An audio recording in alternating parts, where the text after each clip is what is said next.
see you in every day.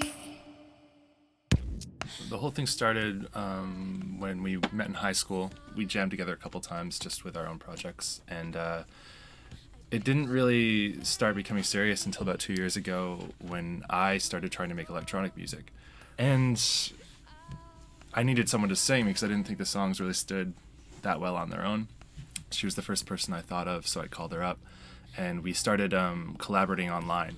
So I'd make a beat, and I'd send it to her, and she'd record vocals on her MacBook, and we'd never really be in the same room, but we'd have these songs that came out of it. It was a really cool process and something we'd never tried before. And I could let you catch my eye if you belong enough. About a year ago, we started taking it a lot more seriously, changed our name to Data Romance, and brought a little bit more aggression to the sound and a full cinematic quality to it. We started off and we were called Names, which leads to a lot of very confusing conversations, especially when it came to working with a label. They just said, like, you know, we can't talk about you guys to anyone. And mostly from our side, like connecting with fans, like, you know, the few that we had at the time, they couldn't find us anywhere. You can't search names on the internet. So then we just kind of went through, you know, 20, 30 different names and came up with or found Data Romance.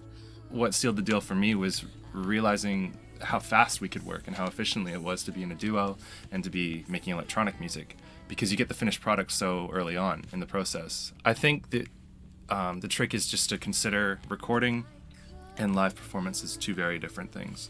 When we record, I think there's no real limits that we set on ourselves for how big the sound can get, because we don't have to pretend that we need to pull this off live, just the two of us. And I love layering and I love big cinematic sounds. So we don't hold ourselves back on that front at all. We let ourselves be as big sounding as we want.